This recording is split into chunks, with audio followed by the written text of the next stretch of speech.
Since he was a child, Patrick had been saving and treating animals, and he knew for sure that in the future he would become a veterinarian. All the neighbours' cats, dogs, and even roosters were constantly under his watchful eye, but the forest dwellers also had enough of his attention.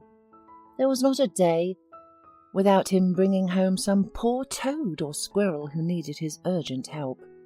His mother, of course, was not happy about all this, but she liked the fact that her son was growing up as a kind and compassionate boy. Eventually, deciding that a good veterinarian will not remain without work in the village or in the city, she put up with her son's hobby. But Patrick's friend Cheryl did not share his passions. Patrick often brought to her his pets, trying to instill love for beetles or spiders in his girlfriend, but she was only scared. "I want my own farm when I finish studying, but I haven't decided what kind of animals I will breed. When we get married, you will have to help me, so you better get used to it right away," smartly reasoned Patrick. Cheryl only snorted in response. They had decided to get married when they were 10 years old, but right now she was not planning to spend her life in the countryside with cows and horses. The girl dreamed of life in a big city, her own car, and expensive fashionable stores. Years went by. Patrick graduated from the veterinary school, served in the army, and returned to his native village to work as a veterinarian, while Cheryl was studying to become a teacher. During her studies in the city, the girl became very unused to village life and to Patrick, who was just a good friend to her. The girl did not come home often, and Patrick was too decent to impose, but he remembered his promise firmly and just quietly prepared for the upcoming wedding. Cheryl, on the other hand, thought more and more often that they were not a couple. During her studies, she had seen too many guys from the city, and she began to think that Patrick was too simple for her. She finally realized this when she met Brandon, the opposite of her childhood friend. Unlike Patrick, saving up on everything to save money for the wedding, Brandon was generous and could afford to take the girl to a club or restaurant. In addition, Brandon was handsome and seemed very intelligent and well-rounded to Cheryl. The girl was madly entertained by him, not like by Patrick, who was only talking about cows, sheep, and their diseases. So Cheryl, who was dreaming of a beautiful life, began to think seriously about how she could avoid marriage without hurting Patrick. "Daughter, come to your senses. Have you thought about Patrick? He loves you," wailed her mother when Cheryl informed her that there would be no wedding. "Nothing. He'll fall out of love. I have to think about myself. I want to live decently in the city, not in a barn with animals and with Patrick. I won't have any normal future." "But how do we tell him? After all, everything is ready for the wedding." But Cheryl did not care much about her fiancé's feelings, because in her mind she was already on the trip that Brandon had promised her. She quickly packed her bags and left with him to the sea, absolutely not worried about what would happen after her escaping. She did not see how worried her mother was, making excuses to the neighbours and relatives, and did not know how Patrick had withdrawn into himself and almost become a heavy drinker. She was in love, and she refused to notice how her actions were breaking other people's hearts. 6 months later, Cheryl married Brandon and never appeared in the village again. But the girl's life did not turn out the way she had imagined in her rosy dreams. Soon after the wedding, she found out that Brandon was a gambler, and the money that he used to win her heart was won by him at the casino. An ordinary manager in a small company could not afford to live the high life. As long as he was lucky in the game, he threw money left and right, but when luck turned away from him, Cheryl had to deal with an entirely different Brandon, angry and irritable. Accustomed to living the high life, Brandon snapped at Cheryl at the first difficulties and rebuked her for any expense. And this, despite the fact that Cheryl was working and their family budget often consisted only of her salary. Gradually, Cheryl felt more and more disappointed. She often thought of Patrick and she sighed heavily. Cheryl heard that her faithful friend had long ago left the village, married and become a father, and the girl was very bitter at those thoughts. Cheryl couldn't share her frustrations with her mother, so the only person she could talk to heart was her friend Virginia. She always willingly listened to Cheryl and expressed her sympathy, but if Cheryl had been more attentive, she would have noticed her insincerity. Virginia, a gorgeous single blonde, enjoyed Cheryl and her husband's company and joined them not only at their home, but also on picnics, birthdays, and other holidays. At first, Cheryl and Virginia were working together in the daycare centre, but then Cheryl went to work at the orphanage. The family constantly lacked money, so Cheryl had to take more and more extra shifts at night, and she used to come home tired in the mornings, like Brandon after another night spent at the casino. On that fateful morning, Brandon was not at home, though the bed was not made. Cheryl decided that he had left before she got home. Adjusting the pillow, she noticed a long blonde hair on it, just like Virginia's. At first, she thought the hair was in the bed accidentally, but seeing a lipstick mark on the edge of the pillow, Cheryl was almost sure that in her absence, Virginia had visited her husband. Suspecting Brandon on cheating, Cheryl had not been able to sleep that morning. Thinking things over carefully, she left the house, bought a portable camera at the nearest electronics store, and installed it in the bedroom. She knew that Brandon had no competitors in the skill of lying, and he would certainly think of ways to justify himself. So she wanted to see everything with her own eyes. After telling her husband on the phone that she had to go to her mum's house for a couple of days, Cheryl turned on the camera and left.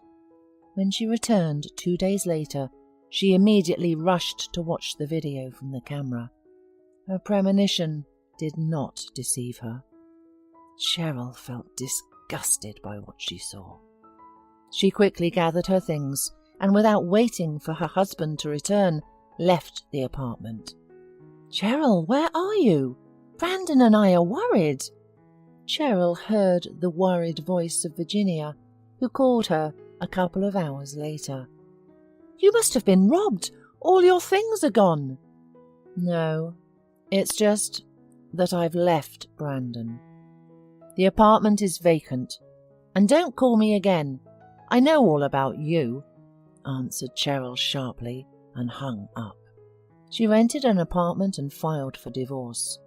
Her soul was empty and only thought that she had once exchanged so foolishly loyal, sincere Patrick for wretch Brandon did not give her any peace. One day, a 4-year-old boy named Tommy was brought to the orphanage where Cheryl was working. He amazingly resembled Patrick in his childhood, and in addition, by some strange coincidence, he had the same last name. The boy was very frightened, but Cheryl hurried to calm him down. She took him by the hand and led him to meet the other children. "And your daddy's name?" she could not resist asking on the way to the playroom. "Patrick," the little boy answered quietly. "And where's your daddy now?" asked Cheryl, and her heart clenched, fearing the possibility that Patrick may have passed away. But it turned out that his father was under investigation. Hearing this, Cheryl immediately went to the village to find out what happened to her former fiancé. There, she was told he had recently been arrested because he had run over a man to death. Cheryl couldn't believe it. Patrick, That sweet and awkward boy from her childhood didn't fit the role of a vicious racer. Where is Tommy's mother? Why was he sent to the orphanage? Cheryl asked Mrs. Ramirez, Patrick's neighbour. Yeah, she ran away with her lover as soon as Patrick had been arrested. And Patrick's mother died last year, and there was no one to leave the child with. So they sent him to an orphanage. Mrs. Ramirez sighed. And by the way, Patrick's wife didn't take care of the child much before. He was the only one who took care of Tommy. Mrs. Ramirez also told Cheryl how it really was. It turns out that Patrick wasn't even driving when the accident had happened. His wife loved to party, to have fun, and on one of the days she failed to control her car on the way back from another party. When she called him weeping, Patrick was in the village and asked Mrs. Ramirez's son Bob to give him a lift to the crash site and rushed to save his wife. There were no witnesses to the accident, and when Patrick arrived at the place, he himself got behind the wheel and called the police, taking the blame himself, and took Bob's word that he would keep quiet. After listening to Mrs. Ramirez, Cheryl immediately realized that she was telling the truth. It was so much like Patrick to save even those who didn't deserve it at all. But Cheryl wasn't going to stand for such injustice and leave things as they were. She decided to talk to Bob and persuade him to testify truthfully to save Patrick from prison. Bob, understand. It would have been fine if his wife had stayed at home with her son and waited for Patrick from prison, but she ran away with her lover. For what should Patrick suffer and Tommy grow up in an orphanage? Cheryl had such a gaze that Bob immediately realized that she wouldn't stop at anything to prove Patrick's innocence. After agreeing with Bob, Cheryl hurried back to the orphanage and, after talking to the director, got permission to take Tommy to her home. The director was aware of her fight for the boy's father, so he wished her good luck in restoring justice.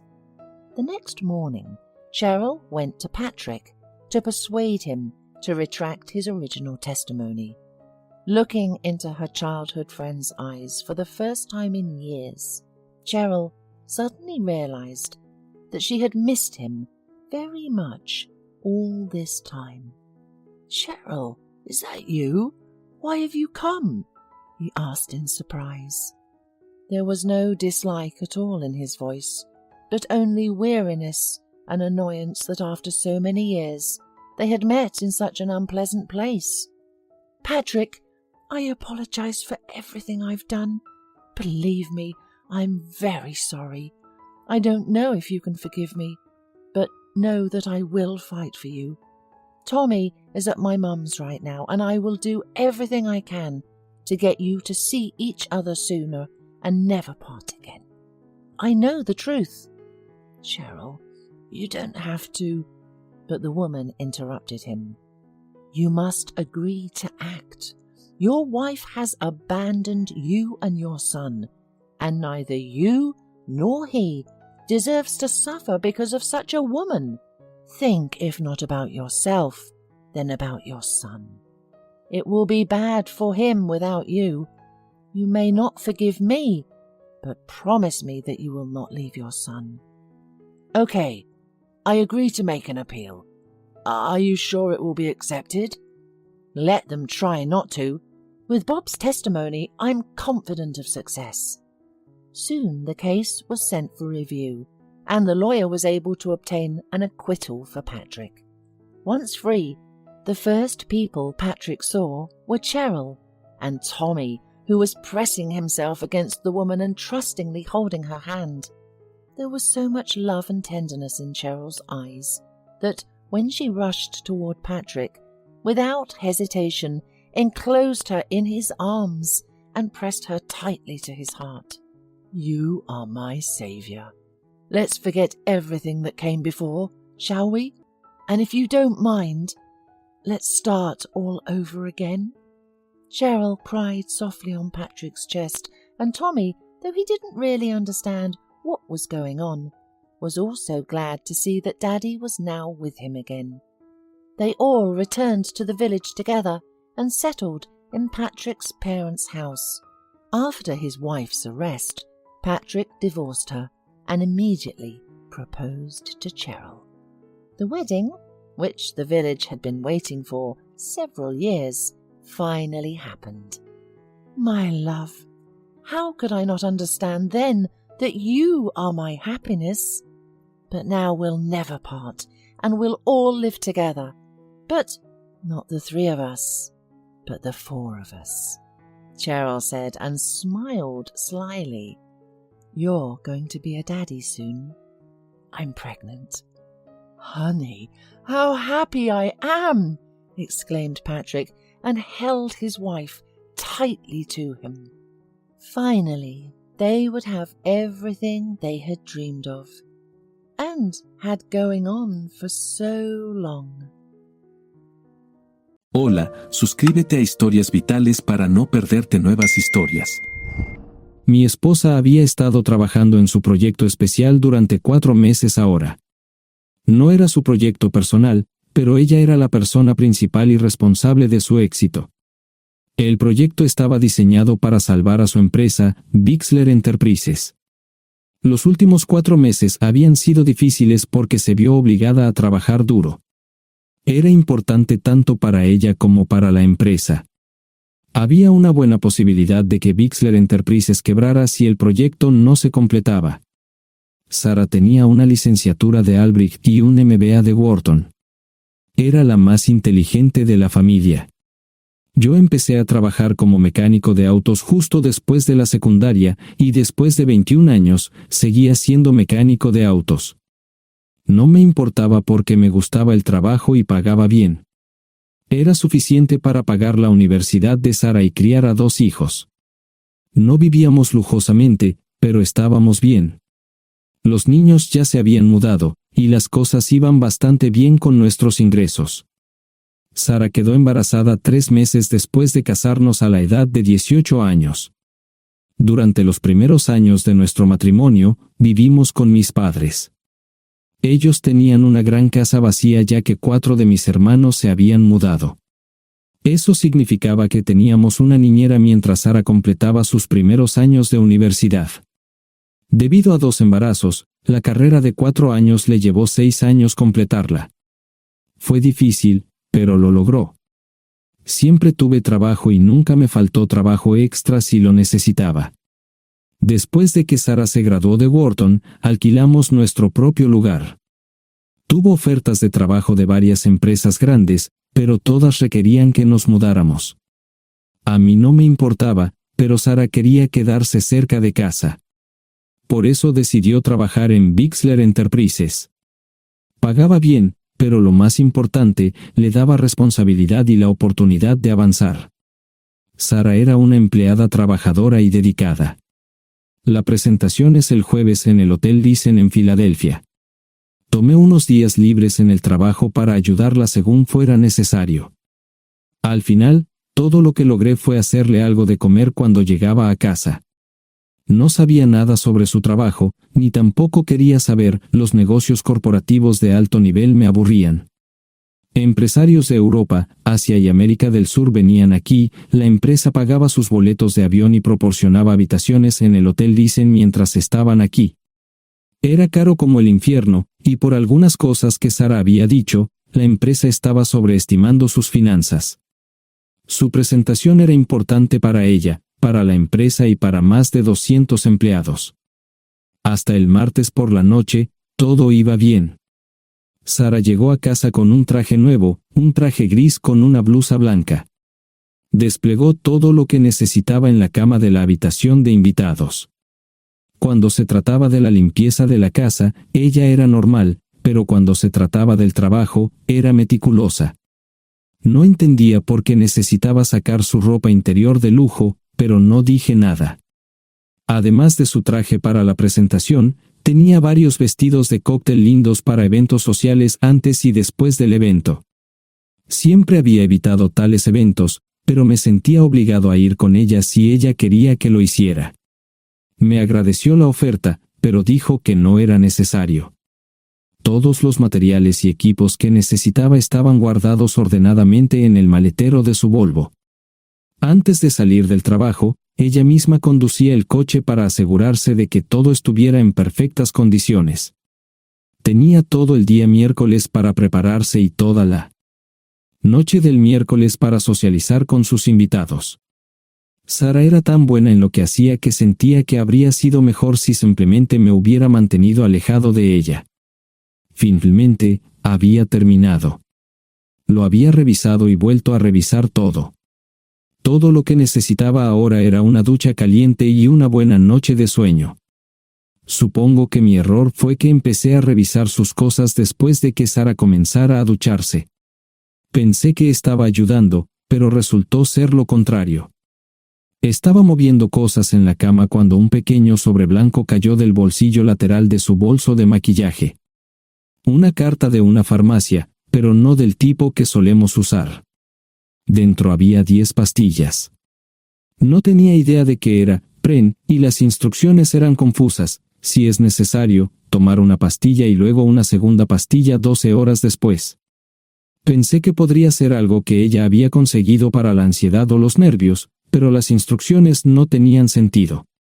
La receta estaba escrita a su nombre el lunes. Volví a poner el sobre en su lugar mientras ella terminaba de ducharse. Decidí que quería saber más sobre Pren antes de contarle sobre ello. Por supuesto, si lo mencionaba, significaría que estaba revisando sus cosas. Odio los dilemas.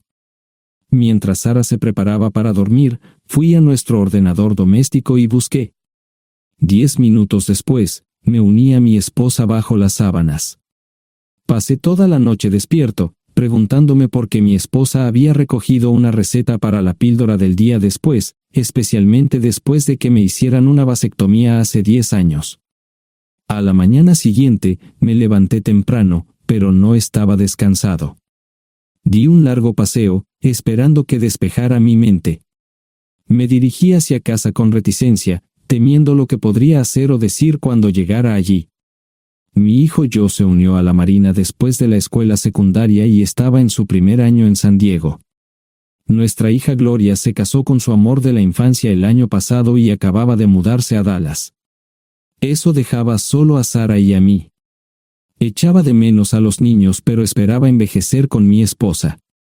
Ella era la única mujer que me había interesado, y ahora todo estaba. Si Sara estaba teniendo una aventura, lo ocultaba bien. Por supuesto, nunca la vigilé. Nunca miré sus correos electrónicos o llamadas telefónicas. No tenía razones para hacerlo. No tenía forma de saber qué estaba haciendo en el trabajo o después del trabajo. Confiaba en ella completamente. Ion, ¿dónde demonios has estado? ¿Quieres huevos o algo? No, solo café. No me sentía con muchas ganas de hablar. ¿Qué pasa, cariño? Solo son 3 días. Puedes venir si quieres, pero te aburrirás como una ostra. No, realmente no quiero ir, pero odio dejarte sola. Me preocupo cuando no estás aquí. Es muy dulce, querido, pero estará bien. No voy a salir del hotel en todo este tiempo. Pasaré la mayor parte del día asegurándome de que la sala de conferencias esté lista, y esta noche tendré una agradable charla con nuestros posibles clientes. Mañana, probablemente ni siquiera tendré la oportunidad de ir al baño. Llegaré a casa lo más temprano posible el viernes, te prometo un gran fin de semana si sabes a lo que me refiero. Todo eso suena bien, pero no puedes culparme por preocuparme. Soy un mecánico de autos, y tengo una esposa hermosa y exitosa. A veces tengo la sensación de que estás menos interesada en mejorar nuestra situación familiar que en avanzar en tu carrera. Detente, maldita sea, Ion. Siempre he respetado lo que haces para ganarte la vida y nunca he insinuado lo contrario. Criaste a 2 grandes niños y me pusiste a través de la universidad. Eres un gran esposo, un gran padre y un buen proveedor, y nunca olvides eso. Terminé mi café mientras ella recogía la mesa. ¿Quieres que te llame? No, no es una buena idea. Tendré el móvil apagado, y voy a apagar el teléfono de la habitación por la noche para poder dormir. Te llamaré siempre que pueda. La ayudé a cargar el coche, era tan meticulosa con eso como con todo lo demás. Trabajando, le llevaría 3 horas llegar al Hotel Lysen. Me quedé en el porche y la vi marcharse.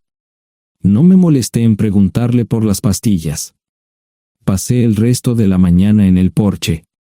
No recuerdo haberme preocupado tanto como ahora. Me sentía pequeño e insignificante. Me sentía fuera de mi liga. Era un tipo de pueblo con un trabajo mediocre y una esposa exitosa. Era una combinación equivocada. Debería haberlo notado antes. Me sentía estúpido. El mejor traje que tenía era una chaqueta azul y un par de pantalones. Al menos tenía algunas corbatas, aunque tenían 10 años de antigüedad. Acababa de terminar de vestirme cuando sonó el teléfono fijo. Oye, cariño, solo quería avisarte de que llegué bien. ¿Tuviste un buen viaje? Supongo que el tráfico no estaba demasiado denso. Estuvo bien. Te llamaré esta noche. Ahora tengo que irme. Estoy en la habitación 714, Sara. Puedo estar en casa de mis padres o en la de mis hermanos esta noche si quieres llamarme a mi móvil. De acuerdo. Suena el teléfono móvil. Te quiero, tengo que irme. Me tomé mi tiempo para llegar a Filadelfia. No fui directo al Lysen, primero me detuve y compré un filete con queso. Prometí hacer una larga noche. No estaba seguro de qué iba a hacer. Estacioné en el garaje del hotel y simplemente esperé. Tarde o temprano, tenía que entrar en el hotel. Simplemente no podía decidir cuándo hacerlo. El sonido de mi teléfono celular me ayudó a tomar mi decisión. Ion, solo quería avisarte de que todo se ha arreglado. Ahora voy a bajar para encontrarme con algunas personas y cenar. No olvidaste nada, ¿verdad? No, todo está bien. Tengo todo en mi habitación para mañana. ¿Necesitas algo? No, Ion, relájate. Voy a apagar mi teléfono. Te llamaré mañana por la mañana. ¿De acuerdo? Ríe, diviértete. No es divertido, Ion, es trabajo. No parecía estar demasiado fuera de lugar. El vestíbulo, el restaurante y las salas de conferencias estaban llenos de gente, así que pude pasar desapercibido. Había un folleto pequeño y bonito que mostraba el diseño de todas las habitaciones del hotel. Me paseé por las diferentes habitaciones y me detuve en las paredes, mirando alrededor entre la multitud. No tenía ni idea de qué haría si Sara me veía. Lo averiguaría si y cuando eso sucediera. Encontré un tablero de eventos que enumeraba todas las habitaciones que estaban siendo utilizadas por los diversos grupos. Bixler Enterprises no tenía habitaciones disponibles para el miércoles por la noche. Esto me pareció interesante. Sara había dicho que no iba a salir del hotel, pero ahora no estaba tan seguro de eso. Había 3 comedores, familiar, informal y de alta cocina. A Sara no le gustaba mucho cenar con niños, así que fui primero al comedor informal. Solo me llevó 5 minutos asegurarme de que no estaba allí. Tuve mejor suerte en el salón gourmet, era una acogedora mesita encajada en la esquina, el tipo de mesa que la gente reserva para tener un encuentro privado. Sara llevaba un vestido de cóctel negro con un escote pronunciado y perlas, se veía elegante y su acompañante parecía apreciarlo. Conocía a algunas personas con las que trabajaba Sara, y él no era una de ellas. Me resultaba familiar, pero no había forma de que pudiera recordarlo. Había muchas sillas libres, así que no tuve problemas para cruzar la sala. Había velas y pequeños candelabros de cristal en las mesas. Apagué la mía y le dije al camarero que me molestaba por el glaucoma. Pedí el plato de pollo de siempre y me acomodé. El camarero me sirvió el café por tercera vez. Disculpe, el tipo en la mesa de enfrente me parece muy familiar. ¿Sabes quién es? Sí, ese es Malcolm Eugene Foote. Es miembro del Consejo Municipal, se espera que se postule para el Congreso en los próximos años. ¿Es esa su esposa con él? Es muy bonita. No, esta es la primera vez que la veo. Siempre usa esa mesa para señoras especiales, si me entiende. Simplemente le sonreí y pedí la cuenta. Nunca había visto a Sara tan sensual con un hombre antes. Parecía captar cada palabra que decía, como si fuera Dios o algo así. No estaban haciendo nada inapropiado, pero tampoco era platónico ni profesional. Cuando me fui, estaban terminando su segunda botella de vino. Ahora entendía por qué se había llevado su lencería elegante. Me acomodé en una esquina del vestíbulo para que no me vieran. 10 minutos después, salieron del restaurante. Ella le tomaba la mano mientras caminaban por el vestíbulo hacia el ascensor. Observé cuidadosamente los indicadores de piso. Que el ascensor se detuviera en el tercer piso era una buena señal, significaba que no lo había llevado a su habitación. Era una mala señal cuando el ascensor no llegaba al séptimo piso, significaba que ella fue a su habitación. Por si acaso me equivocaba en algo, me senté en el vestíbulo y observé el ascensor durante 1 hora. La gente entraba y salía, pero Sara no estaba entre ellos. Saqué mi maleta vacía del coche y me dirigí al mostrador de recepción. Aunque podía demostrar que era su esposo, me costó trabajo conseguir una tarjeta llave. Se dieron después de llamar a la habitación, pero nadie respondió. Finalmente, estaba en camino a la habitación 714 con la tarjeta llave. Ni siquiera encendí las luces al principio, simplemente me senté en la oscuridad de la habitación durante más de 1 hora. No fue difícil asegurarme de que no regresara a la habitación. Primero, empacé todas sus ropas y pertenencias personales. No dejé nada atrás. Revisé el paquete de Preven, todavía quedaban 10 pastillas en el tocador. De manera muy ordenada, estaban todos los artículos que necesitaría para su presentación al día siguiente. Comencé a llenar la maleta. Había 24 carpetas promocionales especialmente encuadernadas y otras 20 carpetas regulares, todas ellas fueron a la maleta. Un proyector digital fue lo siguiente, seguido de una computadora portátil. Tomé su bolso y su celular, que había dejado en la habitación. Todo lo que tenía consigo era un bolso de mano y probablemente un tubo de lápiz labial. Di una vuelta por la habitación tan cuidadosamente como lo hizo ella para asegurarme de no perder nada. Una vez satisfecho, dejé las llaves del coche y mi anillo de bodas en el tocador. Aparte de esos 2 objetos, la habitación estaba completamente vacía. El ascensor se dirigió directamente al estacionamiento, no tuve problemas para llevar 2 maletas, y 20 minutos después, estaba en la autopista rumbo al norte. Pasaban las 3 de la madrugada, no tenía idea de que había pasado tanto tiempo. 1 hora o 2 después, sonó mi teléfono celular, la identificación de llamadas mostraba el número del Listen. ¿Ion? Sí, ¿dónde estás? Estaré en casa pronto. Eso fue todo lo que dije. Hubo silencio en el otro extremo de la línea. Los vendedores tienen un viejo dicho, el primero que habla pierde. Pareció una eternidad antes de que ella hablara. Ion, lo siento. No preguntó nada y simplemente colgó. Apagué mi teléfono, era obvio que había regresado a su habitación. Más tarde ese día, tenía que dar una presentación que salvaría a su empresa y le daría un ascenso. Metí las maletas en el desván del garaje. Sara nunca iba allí y nunca pensó en buscar algo allí. Por supuesto, en este punto, estoy bastante seguro de que no importaba. Primero, recogí todas mis ropas y pertenencias personales. La mayoría de los hombres tienen sus propias herramientas, generalmente es un requisito para el trabajo. Pasé por la tienda, cargué las mías en el Subaru y recogí mi último cheque de pago. Para entonces, los bancos ya estaban abiertos, no tuve que hacer ninguna manipulación financiera complicada. Simplemente retiré todo el dinero de mis cuentas. Almorcé en Hagerstown, Maryland. Tenía suficiente dinero para vivir durante unos años, pero sabía que estaría buscando trabajo muy pronto. Sara y yo éramos parecidos en eso de que a ambos nos encantaba trabajar. La voy a extrañar. Pasé un par de horas en las cuevas del Uray y alquilé una habitación cerca de Whitewell. No tenía idea de qué iba a hacer. Era sábado, y me encontré sentado en el acuario de Chattanooga, observando la naturaleza que nunca había visto antes.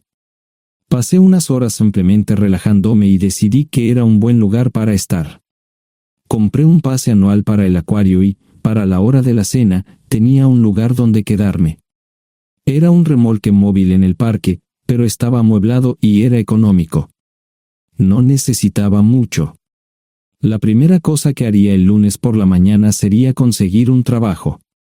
Un buen hombre de mantenimiento siempre puede conseguir un trabajo, especialmente si está dispuesto a trabajar duro. Podría permanecer discreto hasta que fuera el momento de renovar mi licencia de conducir o las etiquetas del coche, me preocuparé por eso cuando llegue el momento. El domingo por la tarde, llamé a Gloria. Me sentí obligado a informarle sobre lo que estaba sucediendo, pero Sara ya se lo había contado.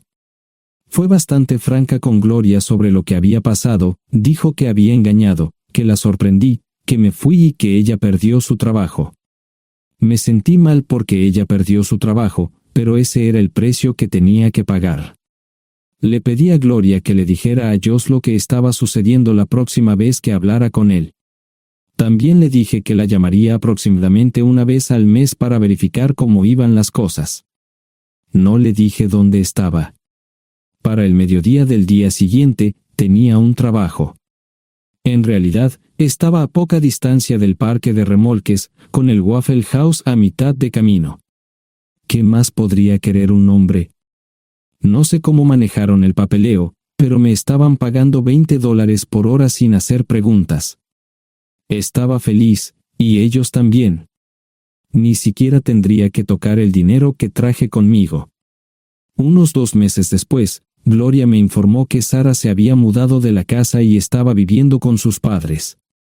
Gloria no sabía nada más, pero estaba feliz de que estuviera estable y le estuviera yendo bien.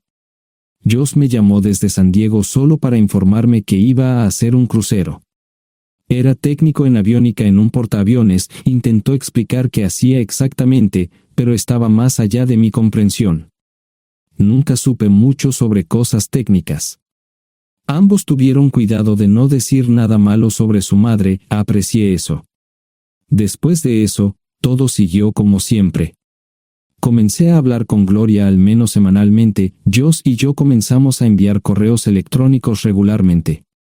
Gloria hablaba regularmente con Sara, pero decía muy poco sobre lo que estaba haciendo o dónde estaba. Nunca presenté la solicitud de divorcio, y parece que Sara tampoco lo hizo. Tengo una licencia de conducir de Tennessee y las etiquetas en el Subaru. Comencé a frecuentar un bar local un par de veces al mes y tuve encuentros casuales, 2 mujeres se alternaban como mis compañeras nocturnas regulares. No buscaban compromisos, y yo tampoco, parecía funcionar bien para todos nosotros. La vida era buena. Eso fue hace mucho tiempo, y gradualmente olvidé a Sara. Con el tiempo, el Subaru comenzó a darme problemas, había olvidado cuánto tiempo había pasado. Tenía más de 200,000 millas. Estaba reflexionando sobre esto con una jarra de cerveza un día cuando me di cuenta de que habían pasado casi 5 años desde que me fui de casa. Mantuve un contacto cercano con ambos hijos, Gloria ya tenía 2 hijos propios en este momento y quería que los visitara. Josh casi se casó con una mujer tailandesa, pero en el último momento, se negó. Por lo general, trabajaba 6 días a la semana y usaba el domingo para recuperarme del sábado por la noche, no había ninguna buena razón para que alguien llamara a la puerta de mi remolque a las 6 de la mañana de un viernes. Su grosería fue recompensada por un hombre medio desnudo abriendo la puerta, los calzoncillos del día son repugnantes, y la dama en la puerta, juzgando por la expresión en su rostro, estuvo de acuerdo conmigo. Ella apartó la mirada, pero su compañero no parecía impresionado. Norm habría usado pantalones, pero en un momento como este, los invitados me molestaron. Estamos buscando a John Terrell. No los conozco. Me llamo David Simmons, y esta es mi esposa Mara. Tenemos un problema y esperamos que nos puedas ayudar. Lo siento mucho, no trabajo a altas horas de la noche. Si necesitan algo relacionado con su auto, tendrán que ir a la tienda. Esto provocó varias miradas en blanco y finalmente una respuesta. No tiene nada que ver con tu trabajo, es más un problema personal. ¿Podemos entrar? El interior del remolque lucía desordenado, rara vez tenía invitados, así que rara vez lo limpiaba. Incluso mis novias insistían en que fuéramos a su lugar.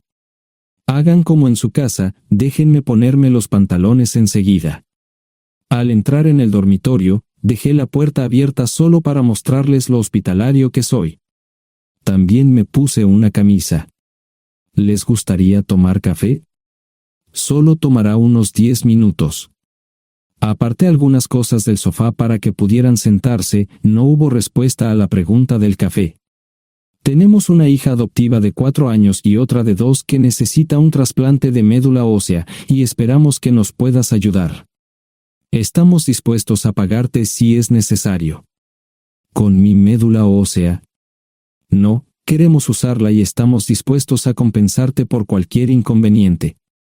Creo que quieren comprarla. Estaba actuando como un listillo, y de repente me di cuenta de ello. Estas personas eran serias, tenían un problema real y estaban buscando ayuda. Lo siento mucho, no quise interrumpir. Por favor, continúen. Nuestra mejor oportunidad de encontrar un donante es un familiar cercano. Eres nuestra mejor esperanza. Mira esto.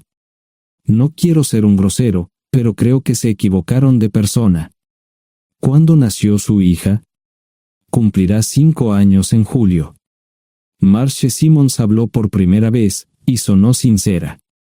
Odio ser el portador de malas noticias, pero me hice una vasectomía hace 15 años. No hay forma de que pueda ser su padre. ¿Por qué tu nombre estaba en el certificado de nacimiento? No puedo responder eso, tal vez deberían preguntarle a su madre. Esa afirmación fue recibida con silencio. Sentí pena por estas personas, pero no sabía cómo ayudarles. ¿Cuál es el nombre de la madre? Sarah Lise Terrell. No encontraba las palabras. Tal vez no debería haber tomado esas malditas pastillas de ella, por supuesto, entonces esas personas no tendrían una hija en absoluto. Todo lo que pensaba que había superado el dolor, y aquí está de nuevo, viejos recuerdos de mi esposa teniendo relaciones sexuales con ese maldito político de Filadelfia. Estaba empezando a olvidarlo todo, y ahora estaba de vuelta. Maldita sea. Ahora entiendo y pido disculpas por mi grosería e insensibilidad. Haré todo lo que esté en mi poder para ayudarles. En primer lugar, porque no puede Sara hacerse un trasplante de médula ósea. Médicamente, no puede. ¿Por qué no? Es madre, tiene que ser una donante adecuada. Ella es una donante adecuada, pero está demasiado enferma. Los médicos se negaron siquiera a considerar utilizarla. ¿Enferma de qué? Está muriendo de insuficiencia hepática. Le quedan menos de 6 meses de vida. Esto no tiene sentido. Siempre ha estado perfectamente sana. Además, no creo que un hígado enfermo le impida donar médula ósea. El hospital no aceptará su firma en el formulario de consentimiento. ¿Estás diciendo que hay algo mal en su cabeza? Ambos me miraron en silencio, sabían la respuesta, pero no querían decirlo. En ese momento, no quería que se sintieran aún más incómodos. Hace 10 minutos, no me importaban, pero ahora sentía que tenía que protegerlos y ayudarlos. ¿Cómo sucedió esto? ¿Podría alguno de mis hijos ayudar? Quizás, pero pensamos que eras nuestra mejor esperanza. ¿Por qué no van tras su padre, su verdadero padre? Pensamos que eras tú. No tenemos ni idea de quién más podría ser. Sara no nos dijo nada sobre otro posible padre. De hecho, ella no estaba en condiciones de explicar nada, agregó Mara. Obtuvimos la mayoría de nuestra información de la agencia de adopción. Tuve que preparar café y hacer pis, permítanme un momento. Dejé a mis invitados sentados mientras preparaba el café. Solo tomó unos minutos. Mientras se preparaba, fui al baño, algo que necesitaba hacer urgentemente. Traté de ser discreto, ya había avergonzado lo suficiente a Mara. ¿Dónde viven? En Westchester, Pensilvania. Les haré una oferta. Si les digo quién es el verdadero padre de su hija, deben prometerme que lo perseguirán sin descanso hasta obtener lo que desean. ¿De qué estás hablando? El padre de su hija es un político prominente en Pensilvania. Por supuesto, negará todo y probablemente les proporcionará documentos legales para detener sus esfuerzos. Si acuerdan presionar lo suficiente para que él admita que la niña es suya, podrán avergonzarlo y obligarlo a hacerse un trasplante de médula ósea. Eso es lo que quieren, ¿verdad? Sí, claro, pero ¿cómo hacemos eso? No lo sé. Soy mecánico. Trabajo con metal para ganarme la vida. Creo que la mejor manera sería utilizar la televisión, la radio y los periódicos. Los políticos harán cualquier cosa para evitar una mala publicidad. ¿Tienen amigos que puedan ayudar? Bueno, ahora ambos estaban sonriendo. Debo haber dicho algo que les dio esperanza. Creo que podemos hacer esto. ¿Quién demonios es él? Malcolm Eugene Foote. Se postula para el Senado de los Estados Unidos. Apuesto a que hará cualquier cosa para evitar una mala publicidad. El café estaba listo, pero David y Marchen no podían esperar para llegar a casa. Antes de irse, les dije cómo ponerse en contacto con Gloria y Josh en caso de que los necesitaran. Estaba seguro de que ayudarían. También les pedí que me dijeran dónde estaba Sarah. Probablemente estaría en Pensacola antes de que ellos regresaran a Westchester. Me corté el pelo y compré una camisa nueva. Sarah era una tramposa que arruinó mi vida, pero aún así quería lucir bien cuando la viera. Era otro remolque, pero esta vez era un bonito doble nuevo. Allí estaba su Volvo con una llanta desinflada y un parabrisas roto. La mujer que abrió la puerta no era Sarah, parecía que la habían empapado fuerte y la habían dejado empapada. Tenía al menos 45, tal vez 50, y debió haber tenido una vida difícil. La falta de maquillaje no ayudaba, y simplemente se veía horrible. No tuve la oportunidad de abrir la boca. Caray, si no es John Terrell. Nunca esperé verte aquí. Tuve que usar la vieja línea, me estás poniendo en desventaja. Sherry Hart. Pasa, entra. ¿Quieres una cerveza? No, pero gracias. Estoy aquí para ver a Sarah. Sherry cruzó la habitación y se detuvo en el buffet del comedor. Aquí está, John. Mírala todo lo que quieras. Su mano señalaba una urna de latón que estaba en el centro del buffet vacío. Supongo que llegué demasiado tarde. No me moví, solo me quedé mirando el contenedor frente a mí. ¿Puedo tomar una cerveza ahora? Sarah se mudó a Pensacola después de dar a su bebé en adopción. Compró el remolque con el dinero que recibió de Bixler Enterprises después de que la despidieron. Tenía una participación en las ganancias, 401k, y vacaciones y días de enfermedad. Eventualmente, consiguió un trabajo en una fábrica local de prendas de vestir donde trabajaba en el departamento de envíos. Allí fue donde conoció a Sherry. Sherry alquilaba una habitación de Sarah. Cada centavo que Sarah ganaba iba para el alcohol.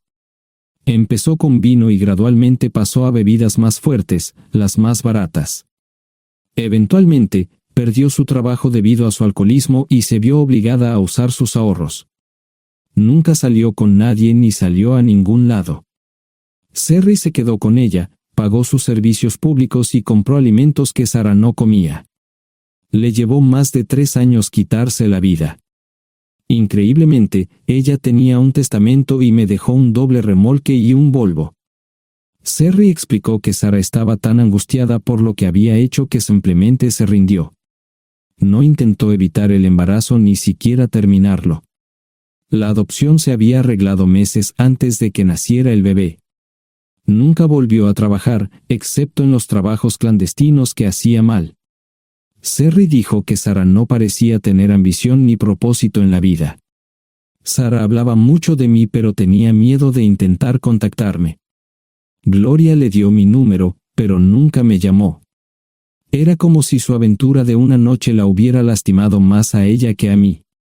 Estuve allí durante 2 semanas y luego vendí el remolque de Serry por $1 y obtuve $3,000 por el Volvo. 2 días después, estaba en Westchester visitando a mis nuevos amigos David y Marche.